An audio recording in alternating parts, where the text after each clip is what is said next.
안녕하세요. 크립토TV입니다. 이번 시간에는 일본의 중앙은행에서 항복을 선언했다라는 말이 있습니다. 우리가 투자하고 있는 코인에 어떤 영향을 미칠지 살펴봅니다. 일본 중앙은행에서 그 기준금리를 사실상 거의 30여 년간 올린 적이 사실 없었죠. 거의 0%대 왔다 갔다 했는데 지금 금리를 조금 올렸다라고 발표를 했다가 전 세계에서 비난이 쇄도하고 있습니다. 일본뿐만 아니고요. 전 세계 투자자들이 비난을 한 거죠. 그러니까 언젠가 올려야 되는 건 맞죠. 금리를 계속 0% 계속 돈 풀기 할 수는 없지 않습니까? 근데 이제 사람들 하는 말은 이겁니다. 너희들 경제 지표 확인도 안 하냐? 지금 왜 하필 이렇게 안 좋을 때 금리 올린 거냐? 제정신이냐라고 비난을 했던 겁니다. 그러니까 바로 하루가 지나세요. 일본 은행의 부총재가 시장이 불안정한 상황에서는 금리 인상 안 하겠다. 이제 한 발 뒤로 물러선 거죠. 지금 최근에 시장, 일본에서 우리나라보다 사실상 그 지수가 더 많이 빠졌어요. 사실 이거 역대급으로 하루에 이제 한 13포인트인가 14포인트가 빠졌습니다. 그러니까 당분간은 금융 완화를 계속 할 것이다. 돈 더 풀겠다. 지금 시장 안 좋네. 지금 금리 인상 안 할게. 깨갱 물러선 겁니다. 금리 인상 발언을 철회했더니 이것 때문에 일본에서 주식이 또 한 번 역대급으로 반등에 성공합니다. 이게 지금 장중 2%라고 나왔는데 사실상 사상 최대치의 반등이 일본에서 바로 나왔습니다. 말 그대로 널뛰기 장세가 이어지고 있는 거죠. 제가 이것을 아주 쉽게 한 말씀을 드리겠습니다. 일본은 수출 주도의 경제입니다. 우리나라랑 비슷하죠. 자본이 아니면 자원이 많은 게 아니고요. 주로 이제 다른 나라에 수출을 해서 먹고 사는 국가입니다. 그러면 N저가 유리하죠. 그러니까 N 그 환율이 N저 오히려 강달러 그래야 다른 나라에 싸게 수출을 하기에 유리하겠죠. 근데 지금까지 전 세계에서는 금리를 지난 2년, 3년간 올렸고요. 그 높은 금리를 계속 유지했습니다. 근데 꿋꿋하게 금리를 올리지 않고 끝까지 버텼던 국가가 바로 일본입니다. 금리를 올린 적이 없고요. 사실상 무제한 양적 완화를 지난 20에서 30여 년간 해왔다고 해도 과언이 아니죠. 덕분에 역대급 엔저를 맞이했습니다. 엔화 가치가 거의 땅으로 이제 떨어졌었죠. 무슨 이야기냐? 수출로 먹고 사는 도요타를 비롯해서 제조업체, 일본을 대표하는 업체들 기업 실적이 좋아지겠죠. 여기에 돈까지 푸니 역대급 일본의 증시가 호황이었습니다. 근데 여기서 금리를 올린다?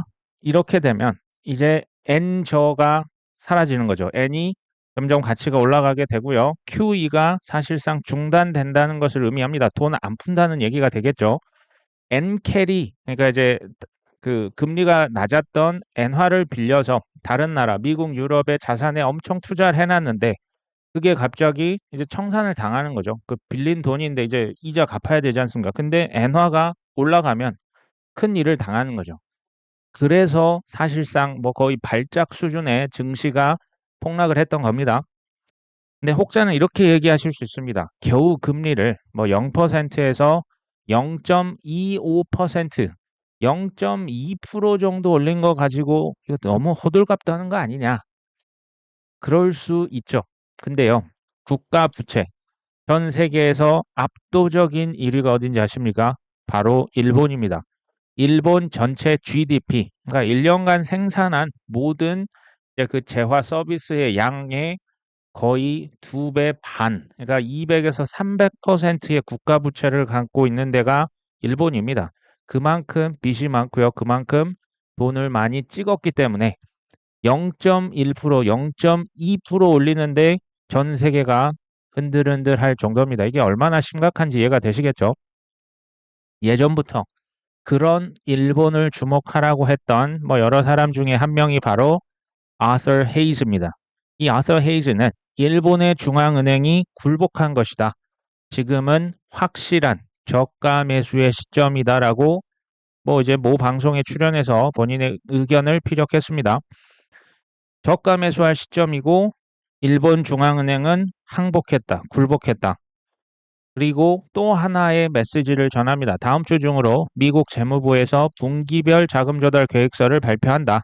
근데 이게요, 올해 연말까지입니다. 무려 3천억 달러에서 1조 5천억 달러의 돈을 풀 것이다. 어디에서? 미국에서. 미국 재무부에서 돈을 어마어마하게 풀 것인지 그 이제 계획표가 나온답니다. 그거 나중에 내가 말해줄게. 지금 이런 얘기를 한 거죠. 미국 대통령 선거에서 또 누가 당선되든지 코인 업계는 큰 문제가 없다. 왜냐? 트럼프 행정부든 해리스 행정부든 둘 다 돈을 찍어낼 것이라는 것은 변치 않기 때문이다. 뭐 정확한 이게 좀 판단이라고 봅니다. 일본에서 금리 인상을 하지 않겠다 하니까 사상 최대폭 일본 증시가 상승을 했었고요. 더군다나 여기에 미국 재무부에서 차주에 분기별 돈 얼마나 풀 것인지 계획표가 나온다. 일본도 돈을 풀겠다. 미국도 돈을 더 풀겠다. 뭐 거의 뭐 그 돈도요. 이게 뭐 연말까지만 해서 이게 한화로 했더니 우리 돈 400조 원에서 2천조 원 사이로 추정을 합니다. 이제 나와보면 알게 되겠죠. 그래서 BTFD, 뭐 이제 바이 더 FD를 한 겁니다. 바닥에 좀 사라라고 지금 이 아서 헤이즈 연사가 목 놓아 외치고 있는 겁니다. 자, 갑자기 미국, 일본, 한국 큰 증시의 폭락이었다가 다시 반등했던 이유 제가 뭐 이런 뉘앙스입니다. 이런 느낌입니다. 최근에 경제 침체 지표 뭐 봤는데 뭐 생각보다 최악은 아니던데 괜찮던데 라는 반응이고요. 그 이란에서 이스라엘 뭐 이제 미사일 쏘겠다 했는데 3차 전쟁 뭐 3차 대전까지는 안 갈 것 같아. 그리고 미사일 쏜다고 뭐 이스라엘에 뭐 아이언 돔인가 그 있다며 뭐 시험을 한번 해보는 좋은 기회가 되지 않겠어? 약간 이런 느낌입니다. 세 번째, 일본 중앙은행 말씀드렸죠. 상황이 지금 안 좋기 때문에 금리 인상 당분간 하지 않겠다. 사실은 코인은요, 뭐 코인 자체에 지금 문제가 있어서 떨어졌다기보다는 별거 없습니다. 그냥 이런 거시 경제 환경이요. 그냥 전체 자산의 폭락을 이끌었을 때 같이 그냥 옆에 있다가 한 대 그냥 크게 맞은 격입니다. 자, 일본은행 부총재의 발언을 말씀을 드렸었고 골드만삭스의 CEO도 미국 연준은 이번에 기준금리 긴급 인하는 하지 않을 것이다. 그러니까 긴급 미팅 원래는 9월 저 18일 정도에 그 금리 또 결정을 할 텐데 그때 이제 인하는 무조건 합니다. 근데 심지어 지금 50% 심지어 70 그러니까 이제 그 0.25%가 아니라 0.5%, 0.75까지도 한꺼번에 인상해야 된다는 지금 얘기가 솔솔 나오고 있습니다. 어찌됐건 긴급 미팅은 안 할 것이다. 뭐 이런 지금 예측이고요. 일본에서는 30년간 무제한 양적 완화를 사실상 했었죠. 이게 근데요. 감당이 안 될 빚입니다. 30년간 돈을 풀었다라는 빚을 졌는데 이거를 지금 누구한테 갚으라고 하는 격입니까? 뒷세대에게 그냥 이건 넘기는 거예요. 뒤에 세금을 내든가 인플레이션 자체가 이게 세금이거든요. 미국 대선을 앞두고 미국 역시도 상황이 녹록치 않죠. 이 대선이 코앞으로 다가왔는데 갑자기 연준에서 FOMC 전에 긴급 회의를 소집해서 금리를 긴급 인하하겠다. 이건 정치적인 부담이 좀 너무 큽니다. 특히 이제 지금 여당이 민주당이 큰 거죠. 이렇게까지는 안 할 것이다. 제가 이걸 보면서 드는 생각은 참 리더라고 하는 존재가 책임감이 1도 없구나.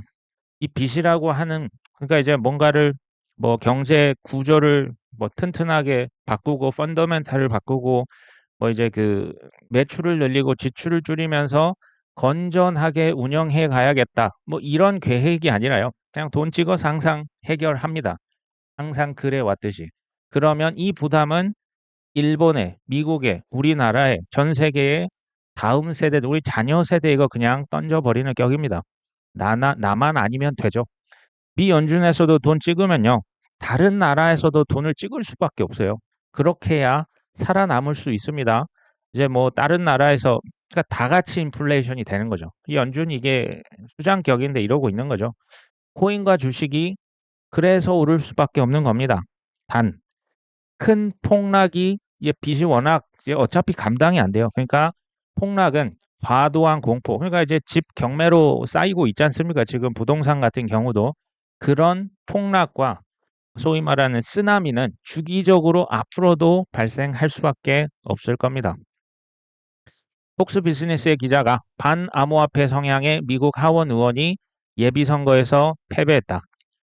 지금 소위 뭐 금융 세력들, 엘리트들, 저 이제 그 크립토 업체들이 로비를 많이 했잖아요. 돈도 많이 내서 지금 선거, 그 이제 민주당이고 공화당이고 이제 국회의원 뽑는데 압력을 행사하는 겁니다. 너 코인 반대 때문에 떨어뜨리는 거죠.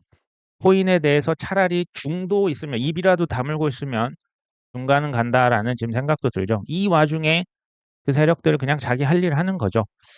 친코인 법안 핏 21 아직 미국 상원에 이제 통과를 앞두고 있잖아요. 이런 식으로 가면 이거 통과 안 되겠습니까? 유동성 여기서 지금 살포할 거 이제 다음 주면 이게 계획표가 쫙 나옵니다. 아, 그거 보면 장난 아니게 또 돈을 찍겠구나. 이 돈을 찍고 친코인 법안이 다 통과가 되면 올해는 뭐 터덜터덜 할 것 같아요. 올랐다 떨어졌다 하겠지만 내년에 어떻게 될까요? 마크 큐반이라고 있습니다. 뭐 이게 캐나다의 기업가고요. 사실 코인에 굉장히 친화적인 기업가로 알려져 있습니다. 알트코인에도 사실 투자를 많이 했었거든요. 이 사람은 미국의 민주당, 정확히는 해리스 후보를 지지한다고 선언했습니다. 근데 여기에서도 마크 큐반은 이제 그 공화당 반대하고요. 트럼프를 싫어한다고 합니다. 그럼에도 불구하고 해리스도 미국을 디지털 자산, 코인의 선두주자로 자리매김할수록 하는 정책을 채택해야 된다. 그러니까 이제 해리스든 트럼프든 관계없이 코인의 미래는 어떻게 됐다? 이미 정해져 있다. 제가 볼 때는 코인 앞에 지금 장애물은 사실상 없습니다. 단 이건 있습니다. 장애물이 없어요. 그러니까 큰 방향성은 이미 오래전부터 제가 볼 때는 정해져 있었고 속임수는 있습니다. 그 속임수를 분별하기 위해서 우리가 공부를 하고 있는 거죠. 자, 베터마켓 CEO, 뭐 이제 비영리 단체라고 하는데요. 여기 대표가 비트코인을 비축하겠다, 팔지 않고 쌓아두겠다라고 하는 도널드 트럼프 전 이제 대통령의 발언은 코인의 가격을 인위적으로 부풀릴 것이다. 그러니까 지금 이 사람이 하는 말이 비트코인은 쓸 데가 없다. 여기는 전략적인 어떤 목적도 없다. 석유랑 금은 쓰기라도 하는데 얘는 뭐 어디다 쓸 것이냐. 불법 활용 외 유일한 용도는 도박과 투기다. 이렇게 얘기를 했습니다. 자, 월가가 뭐 이제 금융 세력이 지난 10여 년간 코인은 사기와 불법이고 도박이라고 했잖아요. 근데 최근에 말을 뒤집었죠. 글로벌 자산이랍니다. 그리고 혁신이랍니다. 이제 블랙락의 레리 핑크가 생각나죠. 근데 제가 한번 예측 아닌 예측을 합니다. 코인을 다시 투기이자 도박으로 만들 가능성 전 높다고 봅니다. 왜 그럴까요? 목적이 있겠죠. 쉽게 말하면 저는 이 발언에 동의합니다. 코인 가격 인위적으로 부풀린다니까요. 거품을 아주 크게 부풀려 끼워 넣을 겁니다. 왜요? 그래야 사람들이 입에 거품을 물고 다시 달려들 거 뻔히 알고 있으니까. 그 다음에 다시 큰 폭락이 오겠죠. 그럼에도 불구하고 우상향 이 방향성은 이미 정해져 있다. 그러니까 우리는 거품이 크게 꼈을 때 여기를 잠깐 떠날 필요가 있는 거죠. 월가의 수입은 어디서 온다? 시세 차익에서 오는 게 아니라 거래량, 막 거품이 엄청 끼었다. 사람들이 막 그때 빚을 내서 들어오고 폭락하면 또 패닉셀하고 다 팔고 떠나가잖아요. 거래량이 많아질수록 월가는 수수료 수입이 늘어나겠죠. 라크 데이비스가 이 차트를 가져오면서 이런 얘기를 합니다. 지난 7월 한 달간 비트코인 고래들이 비트 8만 4천 개를 매수했다. 이것은 이 밑에 보시면 2014년 이래 가장 큰 이제 한 달간의 매수 수량이 되겠습니다. 그러면서 이런 말 덧붙이죠. 당신이 팔고 있는 동안 고래들은 축적하고 있었다. 뭐 이런 얘기를 합니다. 그다음 뭐 비트코인 매거진 뭐 X 계정이 이런 얘기 하죠. 모두가 패닉에 빠져 있는 동안 또 사고 있는 국가가 어디였다? 엘살바도르다. 엘살바도르는 지난 3월 중순 정부가 보유한 비트코인을 콜드 월렛으로 옮긴 다음에 매일 한 개씩 비트코인을 지금까지 사고 있습니다. 소위 말하는 DCA 하고 있는 거죠. 달러 코스트 에버리지 하고 있죠. 근데 우리가 뭐 매일 한 개씩 살 수는 사실 없지 않습니까? 우리가 생각했을 때 최선은 현금을 뭐 월급이 됐건 뭐 어디서 나오는 수입이 됐건 모아놨다가 가격이 크게 떨어질 때마다 조금씩 사는 게 최선이지 않을까요? 4848이 아니라 올해는요, 그냥 꾸준히 계속 지속적으로 떨어질 때마다 모아가는 것이 뭐 목표로 하시면 어떨까 하는 생각이 전 듭니다. 자, 분석은 기관 투자자들이 하락장을 틈타서 순매수에 나서고 있다. 제가 이거 말씀드렸잖아요. 이거는 저의 상상력이지만 지금 뒷단에서 큰 손들 누군가 엄청나게 사고 있을 게 저는 눈에 그려진다. 이게 뭐 이렇게 나오지 않습니까? 소위 말하는 큰 손들. 근데 이제 그 소위 이름을 알 만한 엄청난 그런 뭐 그 기관이나 개인들 있지 않습니까? 제가 볼 때 이 정도 레벨은요.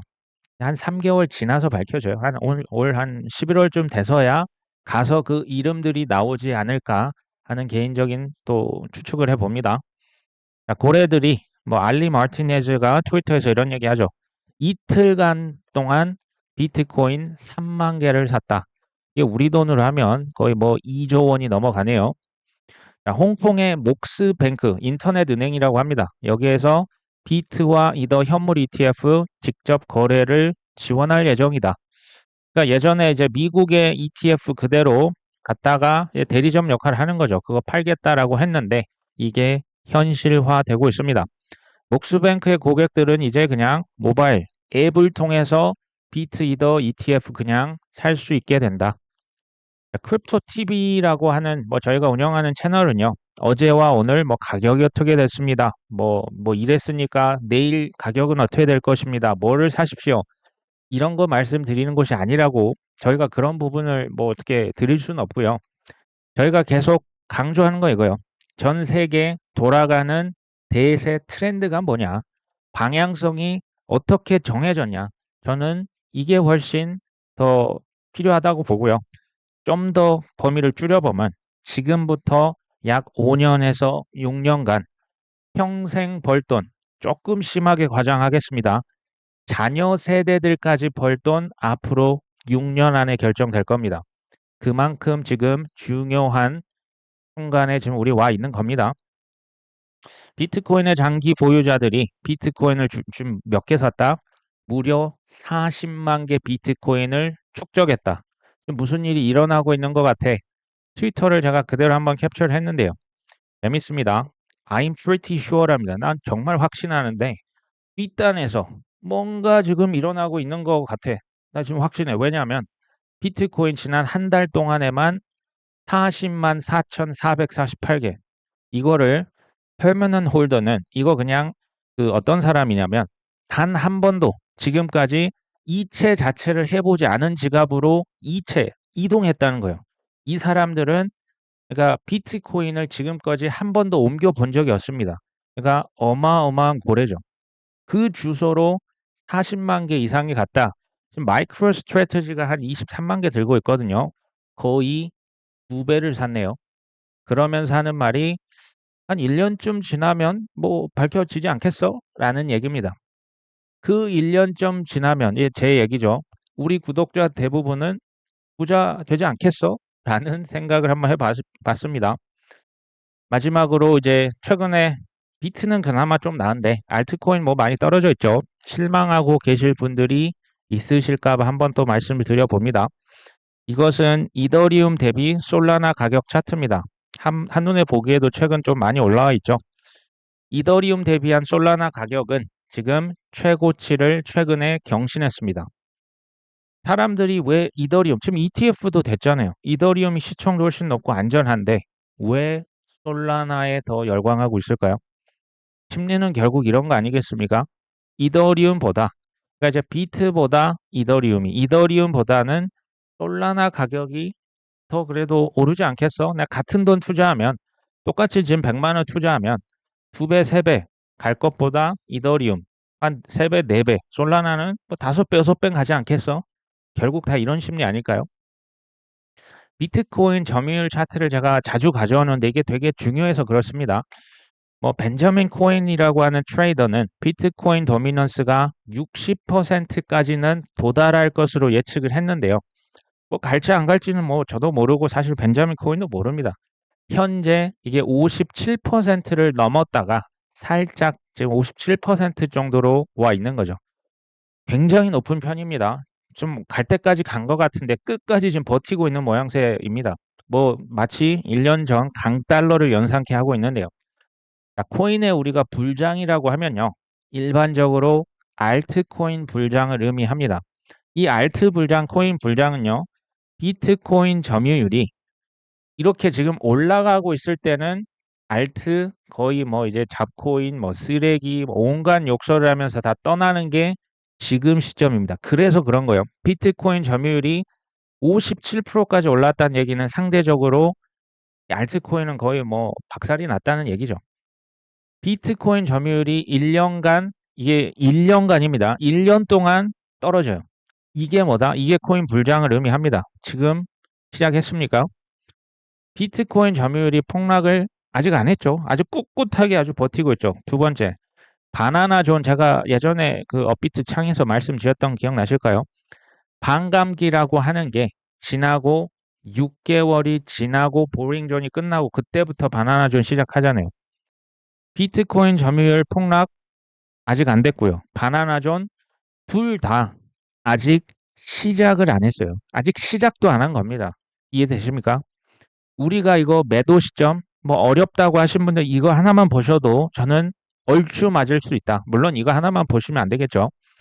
우리가 다 팔고 떠날 시점은요. 올해가 저는 아닐 것 같고 아마 내년 어느 시점 될 텐데 비트코인 점유율이 대충 40% 언저리까지 왔을 때입니다. 그때 분할로 빠져나가야 됩니다. 이거 보시면 과거 2018년 1월 달이었네요. 이때도 한 40% 밑에까지 떨어졌어요. 21년과 22년도 이 40% 언저리에 왔을 때 엄청난 흥분에 그 도가니탕이 왔었죠. 40%를 기억하십시오. 그리고 바나나 존 아직 시작도 안 했는데 시작한 다음에 약 1년 후가 피크일 가능성이 높습니다. 이해되시겠죠? 제가 여기서 주구장창 말씀드린 거 이거예요. 마음 편한 투자, 확률이 높은 투자를 하자. 그걸 구체적으로 말씀을 한번 드려보겠습니다. 올해는 뭐 작년이든 올해든 전 똑같은 얘기 합니다. 올해는 바이 더 딥 하시고요. 존버 하실 필요가 있겠다. 떨어질 때마다 사는 거고요. 팔지 말자는 거죠. 패닉셀 하지 말고 잘 버티자. 내년은 뭡니까? 비트코인 도미넌스가 40% 언저리까지 왔다. 그때 알트코인들이 정말 미쳐 날뛰고 있을 겁니다. 비트 도미넌스 35%, 30%갈 수도 있습니다. 그건 제가 모르죠. 이 언저리 되면 우리는 긴장하자라는 얘기예요. 대세 하락장에 만약에 우리가 들어섰다면 어떤 분들 이렇게 좀 주장을 하고 계시죠. 손실이라도 파는 게 맞습니다. 왜요? 대세 하락장은 이게 또 앞으로 2년, 3년 갈 거거든요. 근데 제가 볼 때는 대세 하락장이라는 그 증거가 제 눈에는 하나도 안 보여요. 상승장이 맞다면 단기 태풍이 몰아쳐도 팔지만 않으면 손실이 아니죠. 그냥 눈에 보이는 수치가 늘었다 줄었다 늘었다 줄었다 할 뿐입니다. 자, 크립토 TV 뭐 작년부터 꾸준히 봐오셨던 분들은 그래도 아마 공부가 많이 되셨지 않을까. 공부가 됐다, 지식이 있다라는 얘기는요. 확신이 있어서 태풍, 장마, 소나기를 이겨낼 수 있다라는 의미입니다. 반면 과거의 실패 경험에 사로잡혀서 나 그때 실패했어. 아니면 어떤 본인의 편견, 뭐 예를 들어 NFT를 사는데 마이너스 99%를 경험하면 편견에 사로잡힐 법하죠. 하지만 내가 그때 왜 잘못했지? 실패를 인정하시고요. 다시 도전하셔야죠. 이게 아니다 싶으면 뭐 떠나시면 됩니다. 근데 여기에 사로잡혀 있으면 결정적으로 기회를 놓칩니다. 아까 말씀드렸죠. 자녀 세대를 포함해서 앞으로 6년간 돈 벌 기회 있습니다. 코인에서 있고요. 그거 지나면 주식이나 부동산처럼 될 겁니다. 이거 제가 좀 요즘 좀 댓글도 이렇게 다 하나씩 보는데요. 우리 구독자분들의 수준이 제 생각보다 훨씬 높습니다. 저는 이거 너무나 원래부터 뭐 수준이 높으셨겠지 하는 생각을 하면서도 그래도 참 괜찮다. 이 정도면 참 그래도 뭐 저나 제 동생이 좀 잘하고 있는 거 아닌가라는 생각도 뭐 한번 해봤습니다. 이왕 시작하셨죠. 뭐 시작 시점은 다들 다르겠지만 대부분은 내년에 가서 풍성한 결실을 거두시길 응원하겠습니다. 오늘 방송 여기까지 합니다. 끝까지 시청해 주셔서 감사합니다.